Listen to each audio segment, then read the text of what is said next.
Di salon kecil di pinggiran Jakarta, tangan Sinta bergetar saat memegang gunting.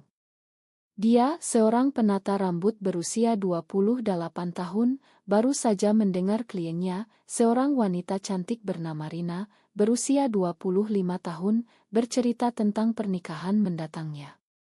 Tapi saat Sinta menyentuh bahu Rina untuk menata rambutnya, sebuah sentuhan kecil itu membuat hati Rina berdegup kencang, membangkitkan perasaan aneh yang selama ini dia kubur dalam-dalam. Rina duduk di depan cermin, memandang bayangannya sendiri. Rambut panjangnya yang hitam bergelombang jatuh ke bahu, dan matanya yang gelap mencerminkan kebingungan. Hari itu seharusnya biasa saja, potong rambut untuk persiapan pesta pertunangan. Tapi Sinta, dengan senyum percaya dirinya dan tangan yang terampil, membuat semuanya berubah. "Kamu terlihat tegang," kata Sinta sambil menyisir rambut Rina. Suaranya lembut, seperti angin malam di Jakarta yang lembab. Rina mengangguk, mencoba tersenyum. "Ya, pernikahan sebentar lagi. Keluargaku sangat antusias." Sinta berhenti sejenak, guntingnya menggantung di udara. Dia tahu betul bagaimana tekanan keluarga di masyarakat Indonesia seperti ini. Sebagai seorang lesbian yang telah berjuang dengan identitasnya sendiri, Sinta sering melihat wanita seperti Rina terperangkap dalam ekspektasi sosial. Tapi kali ini ada sesuatu yang berbeda. Mata Rina yang memandangnya melalui cermin bukan sekadar sopan, tapi penuh rasa ingin tahu yang dalam. Sinta melanjutkan pekerjaannya, tapi hatinya mulai bertanya-tanya. Apakah ini hanya imajinasi? Atau ada api yang mulai menyala? Malam itu, Rina pulang ke rumah orang tuanya di kawasan Tanah Abang. Rumah sederhana tapi rapi, dihuni oleh ayahnya yang seorang pegawai negeri, ibunya yang pengusaha kecil, dan adik laki-lakinya yang masih kuliah. Mereka semua menunggu dengan senyum lebar.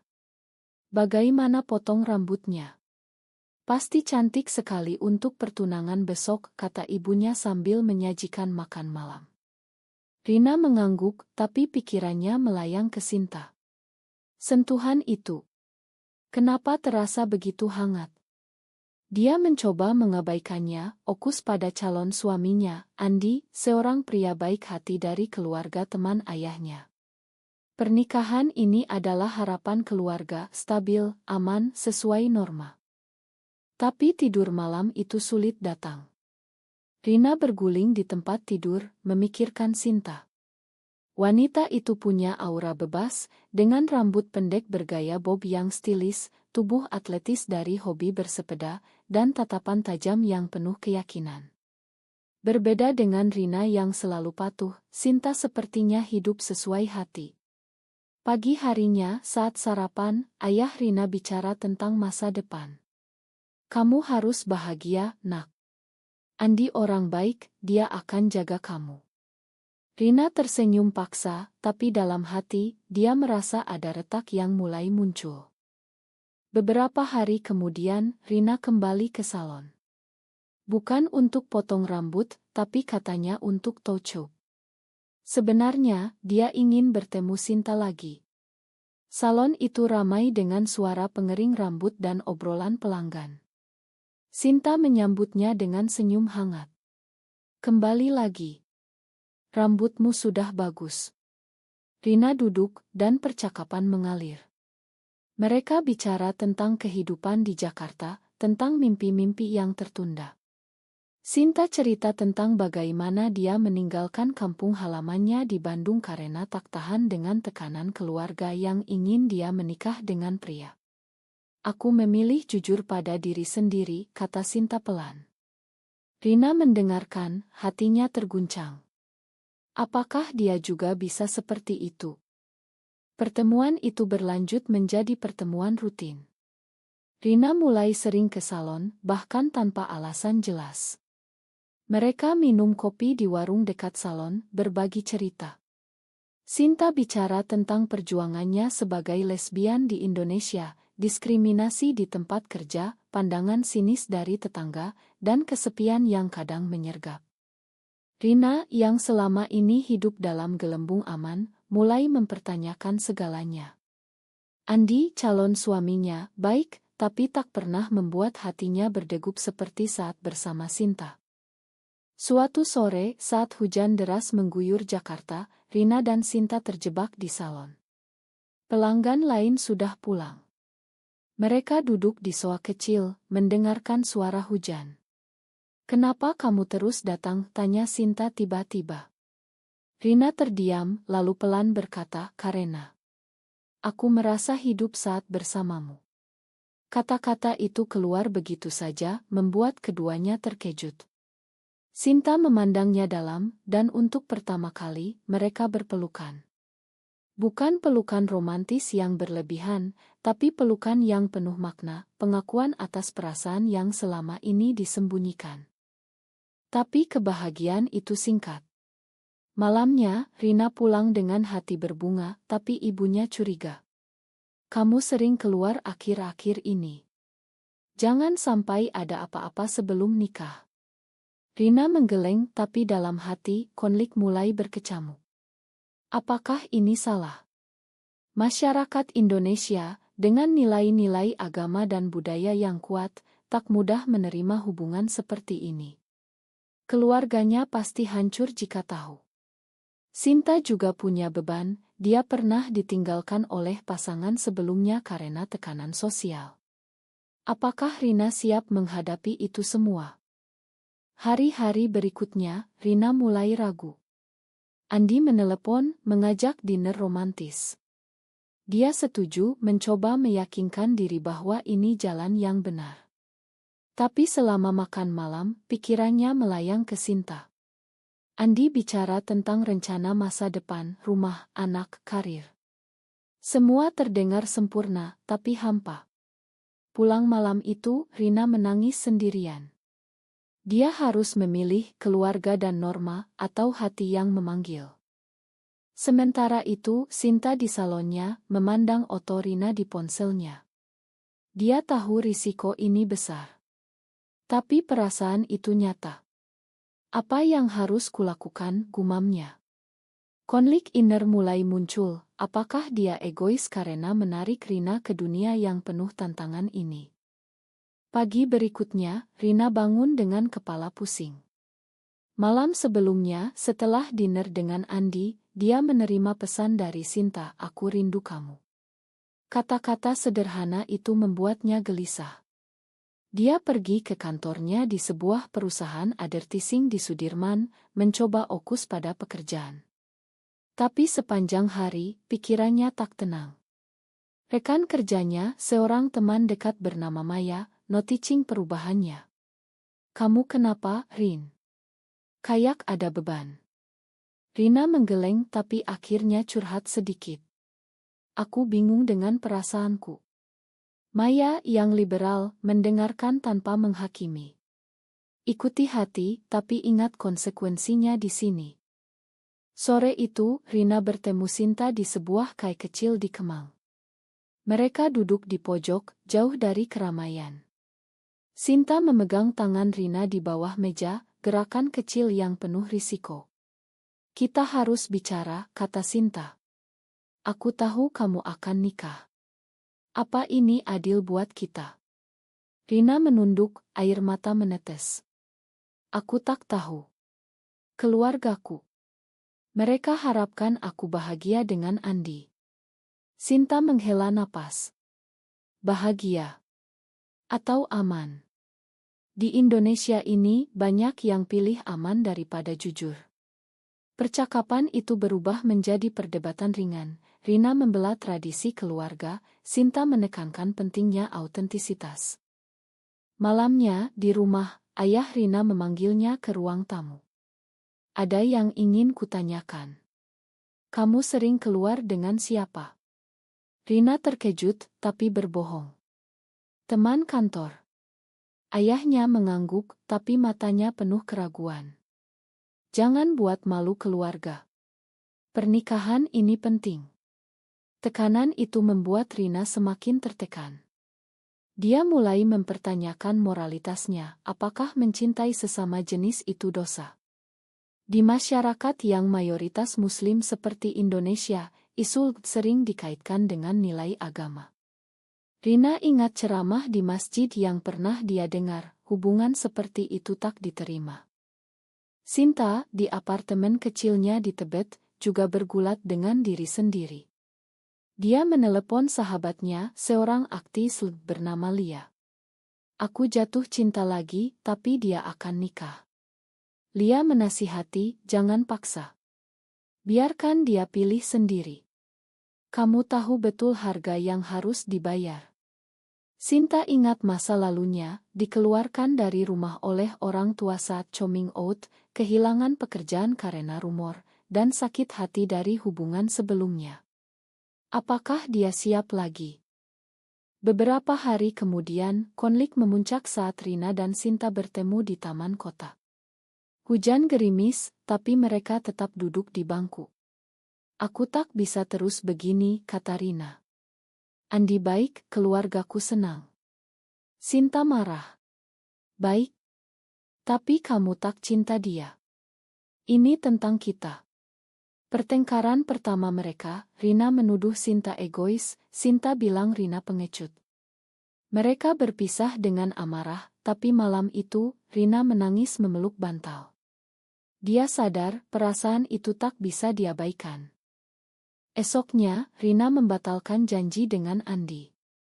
Dia bilang sakit, tapi sebenarnya pergi ke salon Sinta. Mereka berdamai, berpelukan di belakang salon. Ma, bisik Rina. Aku takut. Sinta mengangguk. Aku juga. Tapi kita bisa hadapi bersama. Saat itu, mereka memutuskan untuk mencoba hubungan rahasia. Tapi rahasia tak pernah bertahan lama di Jakarta yang penuh mata. Adik Rina, yang curiga, mulai mengikuti kakaknya. Suatu hari, dia melihat Rina dan Sinta berpegangan tangan di kai. Terkejut, dia pulang dan cerita pada ibu. Kakak kayaknya ada yang aneh. Ibu Rina panik, tapi diam dulu. Malam itu saat makan malam, ibu bertanya halus. Kamu dekat dengan siapa akhir-akhir ini? Rina berbohong lagi, tapi hatinya hancur. Kebohongan mulai menumpuk, membuatnya lelah. Sinta menghadapi masalah sendiri, salonnya mulai sepi karena rumor dari mantan karyawan yang curiga. Kamu lesbian ya? Tanya seorang pelanggan. Sinta menyangkal, tapi tekanan sosial mulai terasa. Dia memutuskan untuk lebih hati-hati, tapi perasaan pada Rina semakin kuat. Suatu akhir pekan, Rina dan Sinta pergi ke Bogor untuk liburan singkat, menyamar sebagai teman. Di sana, jauh dari Jakarta, mereka bebas bicara. Rina cerita tentang mimpi masa kecilnya, jadi seniman, bukan ibu rumah tangga. Sinta mendukung. Kamu bisa kalau berani. Tapi pulangnya, realita menampar. Andi menelepon, marah karena Rina sering menghindar. Apa salahku? Tanyanya. Rina menangis, merasa bersalah. Ini adalah pengkhianatan pada Andi, pada keluarga. Konflik inner Rina semakin dalam. Dia mulai membaca artikel online tentang di Indonesia, diskriminasi, kekerasan, tapi juga komunitas yang bertahan. Apakah dia bagian dari itu? Sinta, sementara itu, memutuskan untuk bertemu orang tuanya lagi setelah bertahun-tahun. Di Bandung, pertemuan itu tegang. Kamu masih begitu? Tanya ayahnya. Sinta mengangguk. Ini aku apa adanya. Ayahnya marah, tapi ibunya diam-diam memberi dukungan kecil. Itu memberi Sinta harapan. Kembali ke Jakarta, Rina dihadapkan pilihan pertunangan resmi sebentar lagi. Dia harus putuskan, lanjut dengan Andi, atau akui perasaannya pada Sinta. Tekanan mencapai puncak saat ibunya menemukan pesan di ponsel Rina. Siapa Sinta ini? Tanyanya marah. Rina terdiam, dunia seolah runtuh. Malam itu, rumah Rina penuh ketegangan.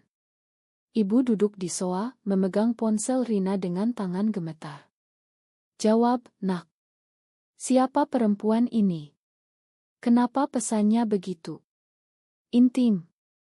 Ayah Rina berdiri di belakang, wajahnya merah karena marah. Adiknya diam di pojok, menyesal telah cerita. Rina dengan air mata mengalir, akhirnya bicara. Dia teman. Tapi lebih dari itu. Kata-kata itu seperti bom, keluarga terdiam, lalu meledak. Ayah berteriak, apa maksudmu? Kamu gila. Di Indonesia ini, hal seperti itu tak diterima. Ibu menangis, kamu akan hancurkan nama keluarga.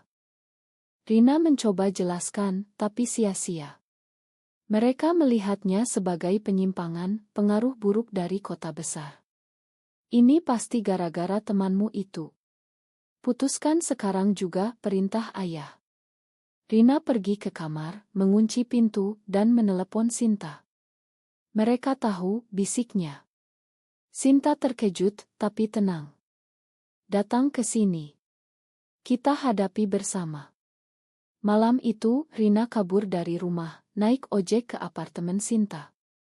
Di sana mereka berpelukan, tapi ketakutan nyata. Pagi harinya, Andi datang ke rumah Rina.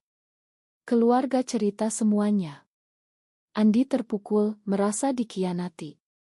Kenapa tak bilang dari awal, tanyanya saat bertemu Rina di kain netral.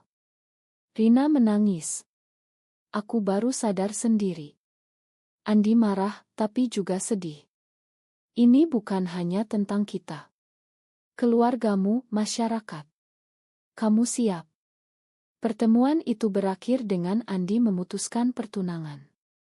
Berita menyebar cepat, teman-teman, kerabat, semua bicara. Rina jadi bahan gosip, anak baik-baik kok begitu.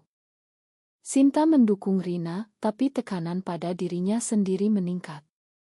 Salonnya semakin sepi, pelanggan setia menarik diri karena rumor. Aku tak mau dicap, kata salah satu. Sinta kehilangan pendapatan, mulai kesulitan bayar sewa. Dia bertemu Lia lagi. Ini harga yang harus dibayar, kata Lia.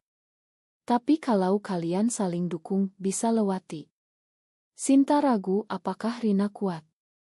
Rina, yang tinggal sementara di apartemen Sinta, mulai mencari pekerjaan baru karena kantornya juga mulai curiga. Konflik sosial semakin dalam. Di masjid, ayah Rina mendengar ceramah tentang penyimpangan seksual yang mengancam masyarakat. Dia pulang dengan hati hancur, memutuskan untuk intervensi. Dia menelepon Rina, memohon pulang. Kita bisa obati ini. Ada terapi. Rina marah, ini bukan penyakit. Telepon ditutup dengan amarah.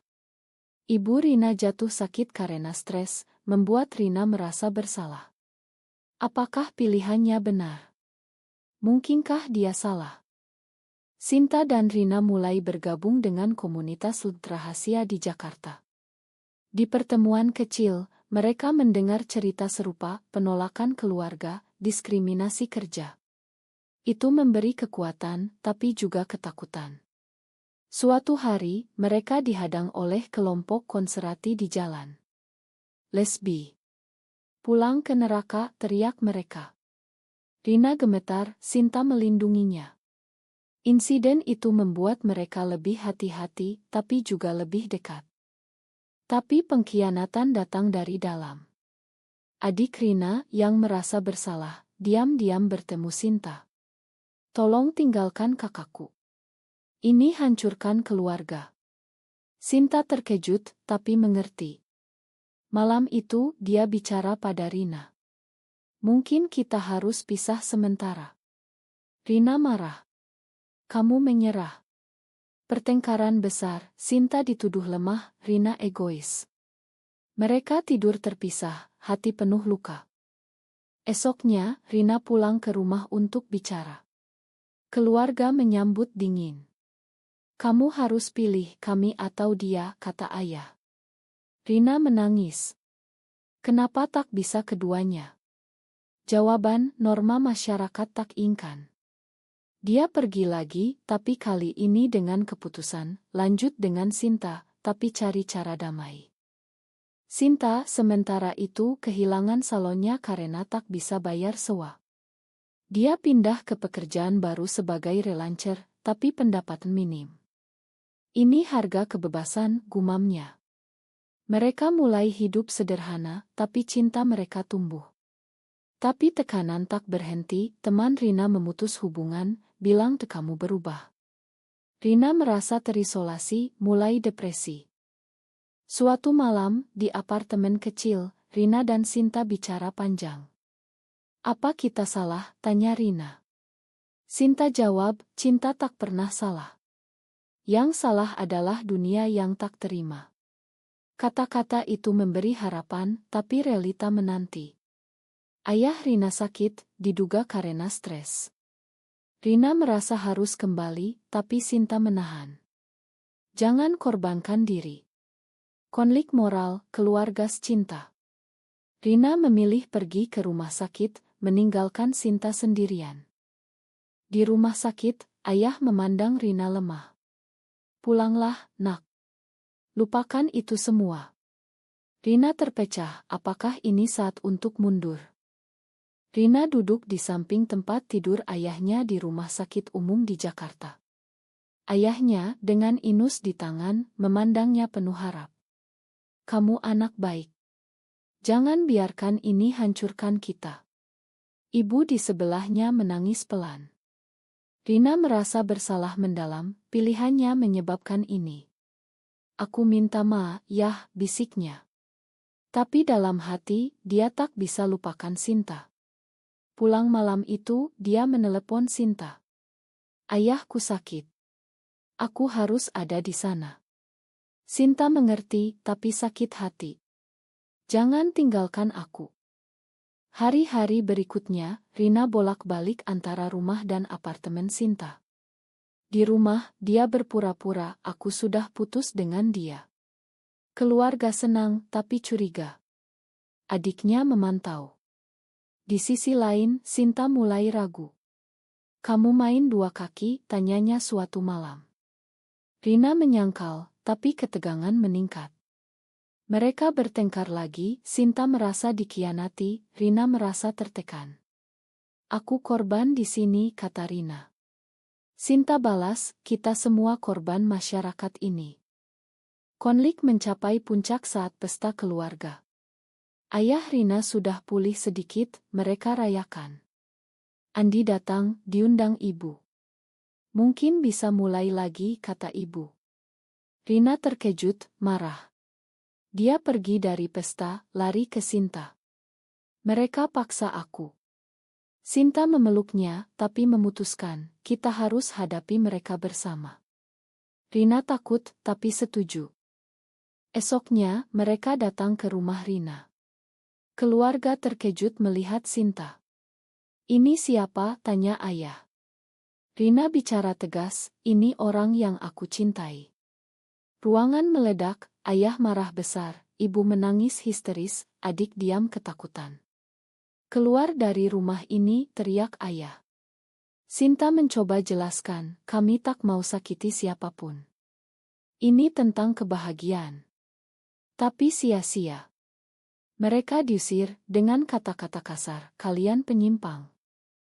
Malam itu, di apartemen, Rina menangis sejadi-jadinya. Aku kehilangan keluarga. Sinta menghibur, tapi hatinya sendiri hancur. Ini adalah pengorbanan besar. Rina kehilangan dukungan keluarga, Sinta kehilangan reputasi. Tapi di tengah luka, mereka semakin dekat. Mereka mulai bangun hidup baru, Rina pindah sepenuhnya, cari pekerjaan relance. Sinta buka salon kecil lagi dengan bantuan Lia. Tapi masyarakat tak diam, berita tentang mereka menyebar di lingkungan. Tetangga gosip, polisi bahkan datang karena laporan gangguan moral. Mereka diinterogasi meski tak ada bukti. Di Indonesia, hati-hati, kata polisi. Itu membuat mereka paranoid. Rina mulai mempertanyakan, apakah ini layak? Sinta kuat, tapi melihat Rina menderita membuatnya ragu. Suatu hari, mantan pasangan Sinta muncul. Seorang wanita bernama Tia, yang dulu meninggalkannya karena tekanan. Jangan ulangi kesalahan. Biarkan dia pergi, kata Tia. Sinta marah, tapi kata-kata itu mengguncang. Malam itu, dia bicara pada Rina. Mungkin kita terlalu cepat. Rina terluka. Kamu mau putus? Ini adalah pengkhianatan terbesar, Sinta ragu. Mereka pisah sementara, Rina kembali ke rumah. Di rumah, keluarga menyambut hangat. Kamu sudah sadar, kata ayah. Tapi Rina hampa. Dia bertemu Andi lagi, mencoba kembali. Tapi tak ada api. Malam-malamnya penuh mimpi tentang Sinta. Sementara Sinta sendirian, menyesal. Dia menelepon Lia. Aku bodoh. Lia bilang perjuangkan kalau cinta. Rina, di tengah kebingungan, mulai terapi rahasia dengan psikolog yang mendukung. Di sana, dia belajar tentang identitasnya. Ini bukan pilihan, tapi bagian diri. Itu membangunkannya. Dia sadar, hidup bohong tak akan bahagia. Dia memutuskan kembali ke Sinta. Tapi saat dia pergi, ayah menahan. Jangan. Kamu akan menyesal. Pertengkaran besar, Rina bilang, aku menyesal kalau tak jujur. Dia pergi, meninggalkan keluarga lagi. Di apartemen Sinta, dia ketuk pintu. Sinta membuka, terkejut. Aku pilih kamu, kata Rina. Mereka berpelukan, tapi tahu perjuangan baru dimulai. Hari-hari berikutnya, mereka hadapi bersama, demo kecil untuk hak, dukungan dari komunitas. Tapi luka tetap, keluarga Rina putus hubungan total. Sinta kehilangan kontak dengan orang tuanya lagi. Ini adalah harga, isolasi, tapi kebebasan. Waktu berlalu, 6 bulan sejak konfrontasi besar. Rina dan Sinta hidup bersama di apartemen kecil di pinggiran Jakarta. Mereka bangun bisnis bersama, salon mobile untuk komunitas.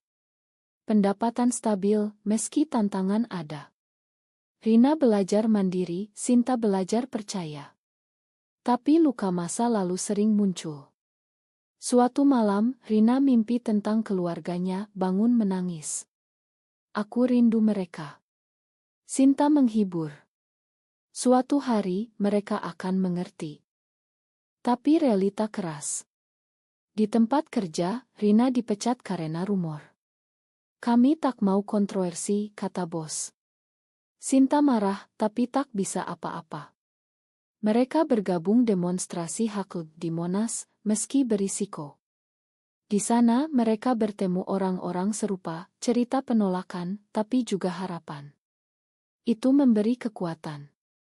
Suatu hari, adik Rina menelepon. Aku mau ketemu. Mereka bertemu di KAE. Adik bilang, aku dukung kamu, Kak. Tapi ayah ibu masih marah.